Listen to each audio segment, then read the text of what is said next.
Hi, I'm Penny and this is my channel. So I'm here today to discuss a piece of gaming news relating to an indie game that was released last year, a puzzle platformer game called Fez, which I'm sure most of you are aware of. If not, it's a puzzle platformer indie game that was released on the Xbox Live Arcade last year, and more recently it was released on Steam on PC. The game received fantastic reviews and some really great feedback, and just last month it was actually announced that a sequel simply called Fez 2 for now was in the works. Unfortunately, just a couple of days ago, the official Polytron Twitter account, the company behind the game, announced that the game had been cancelled and development of Fez 2 was no longer in action. This tweet was followed up by a slightly more official post on the official Polytron blog, posted by the series creator Phil Fish, stating that the Fez 2 game had been cancelled, no longer in development, he is done, taking the money and leaving, he can't stomach this anymore, and it's been a long and bloody campaign to where they are right now. Shortly before this whole event took place, Phil Fish had become involved in a slightly heated internet argument with the annoyed gamer from Game Trailers, otherwise known as Marcus Beer, about comments that Beer had made about Phil Fish and another indie game dev Jonathan Blow, the creator of Braid. The comments made by the annoyed gamer took place on Invisible Walls, a show hosted by Game Trailers. The comments were in regards to Jonathan Blow and Phil Fish not wanting to comment on the Xbox One's new stance on indie publishing, stating that they were hipsters. I think the word assholes was thrown in there, a few other things that were definitely uncalled for and honestly pretty unprofessional. I guess being an annoyed gamer will make you annoyed and use maybe certain pieces of language that you wouldn't normally use, someone like me maybe, but I don't know, I just felt like what he said was definitely pretty uncalled for despite how logical his original thought may have been. The name calling was definitely taking it a little bit unreasonably too far.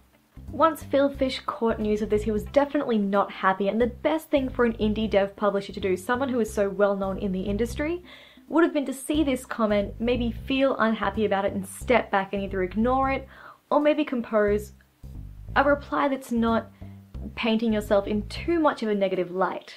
Unfortunately, Phil Fish decided to take a slightly different approach here. Instead of acting calmly and reasonably, decided to tell Marcus Beer to go kill himself, demanded an official apology for the comments made, eventually tweeted that he was done with this effing industry, and shortly after the news that Fez 2 was cancelled was announced.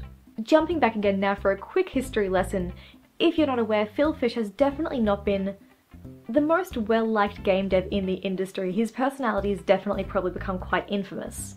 He's made comments in the past when asked about a PC release for Fez, telling gamers that PCs are for spreadsheets, not for gaming.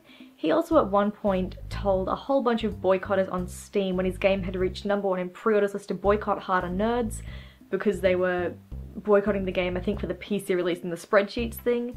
He's also allegedly made some offensive personal attacks using his Twitter account, but again, that's only alleged right now because his account's actually gone private following these tweets, so we can't actually go back and see exactly what's been said in the past, but it's definitely fair to say that he's raised his fair share of drama and definitely just hasn't been the most receptive to feedback or the most polite dev in the industry.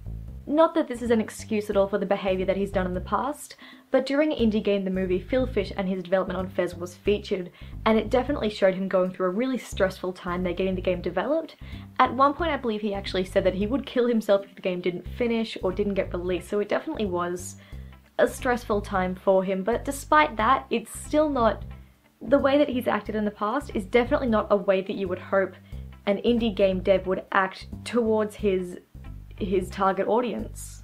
Essentially what we're looking at here is a game developer who made a really successful game. He had a tough development period, but the game was, had great reviews, received really well, everyone loved that game, they had a sequel in the works. He got some comments that he wasn't entirely happy with, instead of ignoring them, fought back, kinda threw a hissy fit in the end, and now has just decided that the games industry is toxic and is no longer something that he wants to partake in. On the other hand though, reading comments like the things that Marcus Beer or the annoyed gamer had directed towards Phil Fish and Jonathan Blow, I mean, even reading those comments, once you read them, you have to understand them and know what they say. You can't just read them and forget that they existed.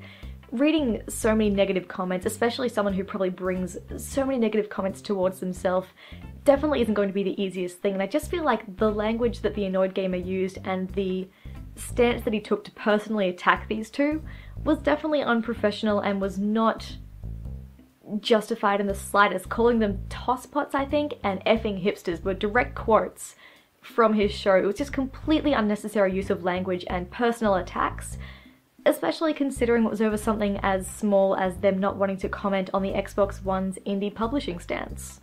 That's basically the whole story in terms of the tweet timeline and the comments made towards Phil Fish and Jonathan Blow. Essentially what's happened is we've had a name-calling, hissy-fit-throwing debacle, and we've pretty much lost what could have been a really successful, really fun indie game out of it. Phil Fish did say that the leaving of the game industry for him is not related to any specific incident, but I'm thinking it's probably more of a straw that broke the camel's back kind of thing. He's definitely had a lot of negative attention towards him in the past, really stressful game development, and this one last thing could definitely be the one thing that just drove him to say, nope, I'm done, I'm out of here, I'm leaving. Regardless of how you feel about the creator of the game, I know people have been avoiding buying the game because they just don't like Phil Fish that much, they've completely avoided the game. It is a fantastic game, and a sequel I bet would have been amazing. It would have been great, and now we've lost that just due to such ridiculous negativity in the games industry. There were just so many ridiculous negative comments thrown around this whole thing. Negativity going towards Phil Fish, negativity definitely coming from him, somewhat justified for the things that he has said in the past, but a lot of it was definitely unjustified as well. There's absolutely no reason for someone to go around calling him a wanker, an effing hipster, and a tosspot, and all these ridiculous name-calling things. We're not 8 years old. We're professionals, or they are professionals in a games industry, and they should know better than to just use...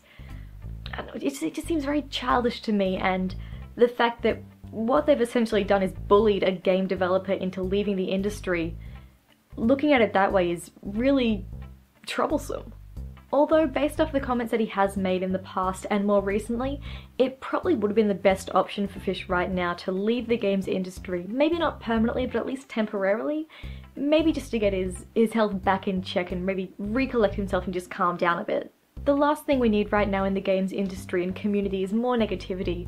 We already have enough of that going around within the gaming community and industry, and coming from externally as well, from people who have really outdated and just wrong ideas of what gamers are and what we do. I'm upset that we've lost what would have potentially been a really fantastic indie game, and I feel bad for the remainder of the staff at Polytron who have lost all their hard work. But I'm also somewhat relieved to see someone who was such a cause of such negativity stepping away from the gaming industry, possibly permanently, but possibly temporarily as well. It's just going to be good to have one, I guess, really infamous negative personality less in the industry. It's going to be good to have a little less negativity going around. But mostly I'm just upset that we're losing a really cool game. Anyway, that's everything that I have to say right now in regards to the cancellation of Fez 2, Phil Fish, the annoyed gamer, Jonathan Blow, and everything that I mentioned in the last however many minutes this video's gone on for. Thank you so much for sticking around to the end. Please leave your own comments below if you have anything to comment on anything that I said today, or your own opinions on Fez 2's cancellation, or any of the comments made, or any further information that I didn't mention. Remember as well that you can like and favourite this video if you liked it, and you can subscribe to my channel wherever the subscribe button is, up there or down there, for more gaming news and videos coming fairly regularly. But otherwise, again, thanks for watching, and I'll see you again soon for more gaming videos.